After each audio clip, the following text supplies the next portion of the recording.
During World War II, the Nazi army did not fight alone. One of its most committed allies on the Eastern Front was a country that, desperate to recover territories lost to the Soviet Union, threw itself into the Axis with nationalist fervor and an uncontrollable thirst for revenge: Romania. The man behind that decision was Ion Antonescu, a nationalist, anti-communist, and fiercely anti-Semitic dictator who ruled with an iron fist. Under his command, the Romanian state carried out massacres, deportations, and concentration camps in a policy of extermination that claimed between 280,000 and 400,000 Jewish lives, making Romania the second country with the highest number of Holocaust victims after Nazi Germany. But when the war turned in favor of the Allies, Romania turned as well. A coup d'etat overthrew Antonescu, and the country joined the rival side. This is the story of a nation that swung between ambition, fanaticism, and betrayal. In the summer of 1940, Romania was a wounded and humiliated country. That June, the Soviet Union annexed Bessarabia and northern Bukovina without resistance. The territorial loss unleashed a wave of national outrage. Soon after, Hungary and Bulgaria took other parts of Romanian land under the protection of Axis powers. The country's map was falling apart, and with it, the legitimacy of King Carol II. Cornered by public pressure and a growing internal crisis, the monarch handed power to a general with a harsh and inflexible appearance, Ion Antonescu. On September 6, 1940, Carol abdicated. His son Michael ascended the throne without real authority, and Antonescu assumed the role of conductor, the leader. But behind the military uniform hid a nationalist executioner. Antonescu wasted no time establishing a dictatorship and consolidating an authoritarian government. He built alliances until he completely eliminated the opposition, sidelined the king, and erased the last traces of democracy.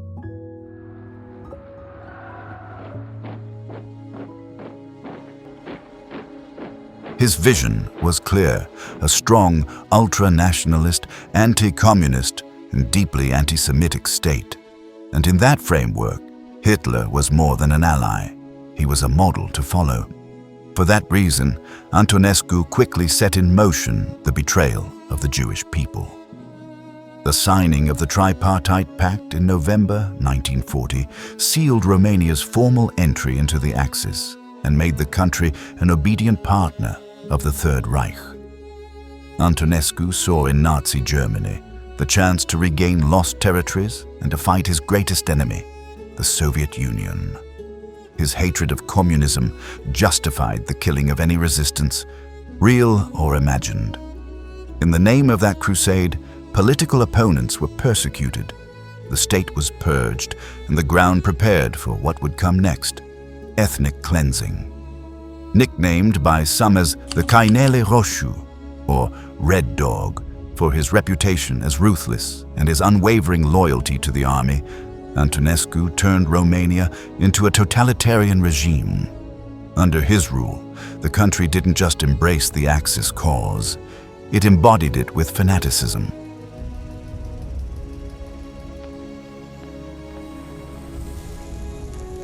On June 22, 1941, when the Third Reich launched its massive offensive against the Soviet Union, known as Operation Barbarossa, Romania did not hesitate. Ion Antonescu ordered his troops to cross the Prut River alongside the Wehrmacht, seeking revenge for the territorial humiliations of the previous year. Recovering Bessarabia and northern Bukovina was not just a military goal, it was a nationalist obsession. More than 500,000 Romanian soldiers took part in the Eastern Campaign, making the country the second largest contributor among Axis forces, behind only Germany. Romania's troops fought fiercely, driving the Red Army deep into Soviet territory and engaging in bloody battles. As they advanced eastward, they left behind a trail of corpses. But death was not confined to the battlefield.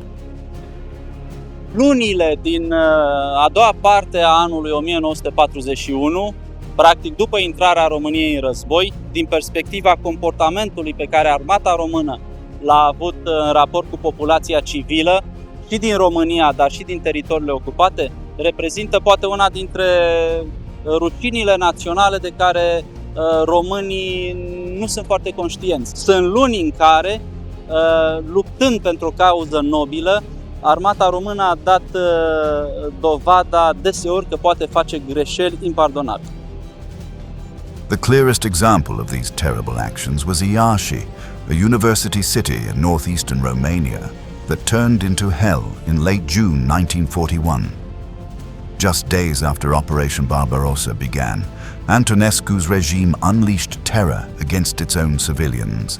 The Jews of Iași were accused, without evidence, of collaborating with the Soviets. The charge was false, but the goal was to provoke hatred.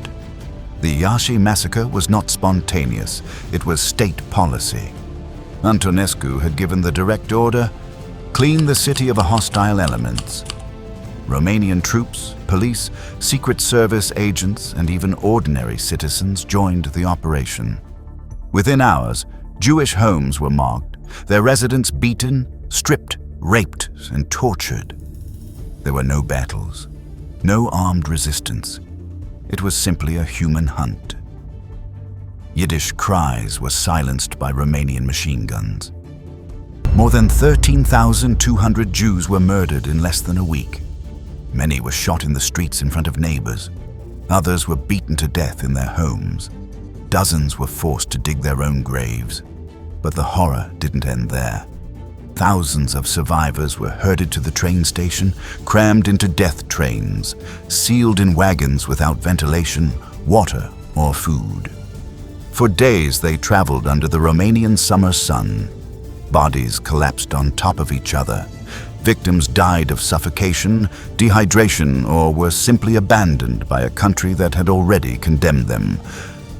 When the wagons were finally opened, soldiers found only corpses, blackened by heat and decomposition.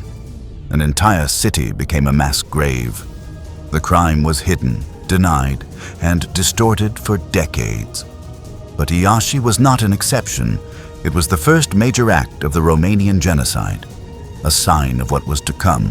Să stai cu peste 100 de muribunzi într-o cușcă mormânt, închis ziua și noaptea. Să asiști cum cei mai dragi ție se prăpădesc de sete, de foame și de căldură sufocantă. Tata înnebunise și mușca cu dinții scândura vagonului, râzând în neștire. Mușca pe toți cei din jurul lui. Pe mine a vrut să mă sugrume. Romania had crossed the threshold from hatred to extermination. On October 16, 1941, Romanian troops entered Odessa, a Black Sea port and strategic Soviet enclave. After a siege of more than 2 months and thousands of casualties, Antonescu's army took control, promising order and victory. But Odessa was not liberated. It was burned. Just 6 days later, on October 22nd, an explosion destroyed the Romanian headquarters in the former NKVD barracks. The attack, attributed to Soviet saboteurs, killed more than 60 Romanian officers. The response was not security, it was revenge. With Antonescu's direct consent, a massacre was ordered. Another one, like Iași. Over the following days, more than 20,000 civilians, mostly Jews, were rounded up, humiliated, and executed.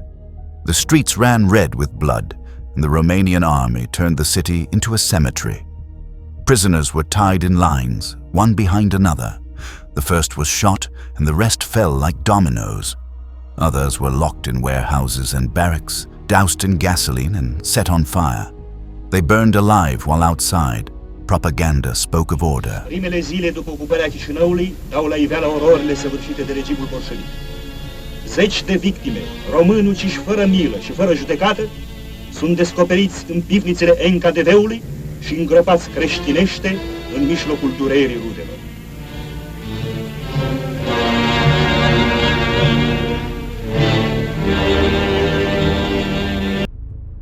In squares, in schoolyards, and along the port, bodies were hung as warnings.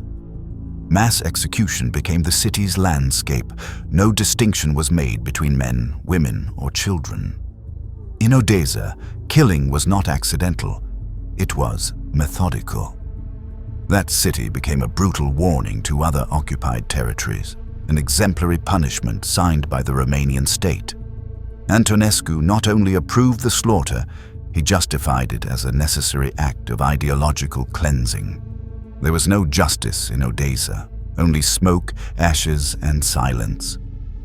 The city, once proud of its multicultural history, was reduced to a stage of terror, but worse was still to come. Transnistria, a territory without a nation and without recognized history, became the next synonym for horror. Located between the Dniester and Bug rivers, it was handed to Romania by Nazi Germany as a reward for loyalty. But what was meant to be a temporary administration turned into a factory of death. Transnistria was Romania's Auschwitz. No gas chambers, but the same goal. Pe 9 octombrie 1941, regimul Antonescu începe deportarea sistematică a evreilor din Bucovina de Sud către Transnistria. În lunile următoare, purificarea etnică a Basarabiei, Bucovinei și Moldovei de Nord va conduce la deportarea către Transnistria a circa 150.000 de evrei din aceste zone, inclusiv bătrâni, femei și copii. Jews were driven from their homes, joined by thousands of Roma, labeled as anti-social elements. They were sent on forced marches or packed into freight trains without food, shelter, or medical care. They walked hundreds of kilometers in winter, collapsing into ditches. Those who didn't die of cold or hunger were shot in the back.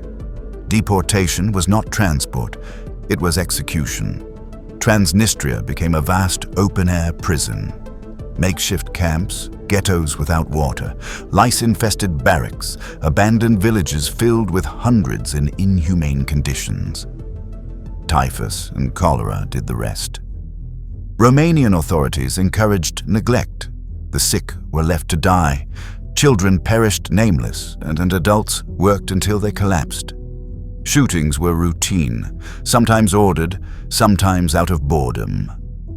Transnistria doesn't appear on maps, but it is engraved in every buried skull. It was Romania's solution to the Jewish problem, applied with cold efficiency. Between 280,000 and 380,000 people died under Romanian rule in Transnistria. It was the greatest war crime in modern Romanian history. While Europe spoke of battles, Romanians built their own hell, one erased from books, denied by the state, and forgotten by survivors who lived only to avoid dying by telling it. Until salvation came, when an old enemy became an ally. The tremendous moment has arrived. The Nazi nightmare has come true. Soviet troops are in Romania, key to the Balkans, with all the equipment of a mighty modern army.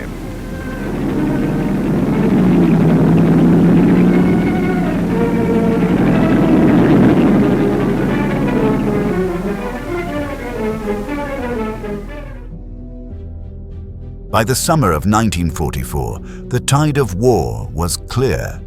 The defeat at Stalingrad had been a brutal turning point, and the Red Army advanced relentlessly from the east. Romania, devastated by casualties and drained by economic collapse, was trapped in a suicidal alliance with a retreating Third Reich. But on August 23rd, King Michael I, just 23 years old, acted. In a bold and risky move, he staged a coup, arrested Antonescu, and proclaimed the end of Romania's alliance with Nazi Germany. It was a shocking and historic reversal, from fierce ally to sworn enemy in a single act. In hours, Romania switched sides. The weary army, with no faith in Berlin, joined the Allies and fought against its former comrades. The same country that killed in the east now killed in the west. Divided from Russia by the river Prut lies Romania, whose sudden break Nazis provide one of the war's greatest sensations. Pictures just received from Russia show the events which led to the dramatic announcement that King Michael had made an 11th hour peace with the Allies. bridges had been blown up by the Germans in their headlong flight from Bessarabia. But the Red Army hadn't chased the enemy all the way from the Volga just to stop at the Pruth. Soviet engineers soon had tanks and support across, with fast-working infantry in close support. The news caught Hitler off guard. The Wehrmacht was left disorganized in southeastern Europe, exposed and weakened. Within days, the Soviets entered Bucharest without resistance, and Romania fell under direct Soviet control. Betrayal was both salvation and condemnation. Though Romania had joined the winning side just in time, punishment followed. The new government signed an armistice with the Allies, but the price was high. Soviet occupation, thousands of soldiers forced to fight under Red Command, and a legacy stained with blood spilled on both sides. With one royal act, Romania changed executioners. Fascism was defeated at home, but quickly replaced by communist dictatorship. King Michael's throne lasted only briefly, until he was forced to abdicate. The monarchy vanished. Meanwhile, Antonescu's dream and his Axis alliance ended when the once untouchable leader faced a firing squad.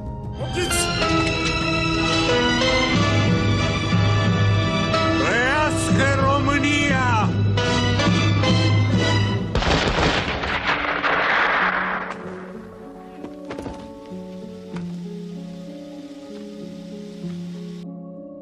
Antonescu was executed on June 1st, 1946.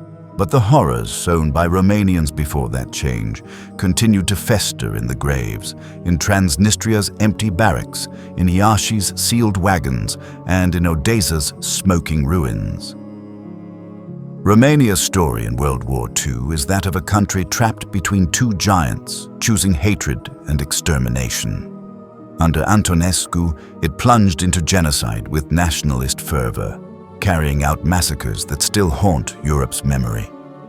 And despite switching sides, the betrayal of the Axis and its union with the Allies could not change its fate. The turn was not redemption, it was strategy. Betraying Hitler saved Romania, but it did not cleanse it. The blood spilled in Iași, Odessa, and Transnistria was not erased by a royal decree. And though it ended on the winning side, Romania was chained to a new master, the Soviet Union. It tried to rise from hell, but the price was freedom, and so we reached the end. If you enjoyed this video, don't forget to subscribe to the channel. Join us in our next episode as we continue to explore military history.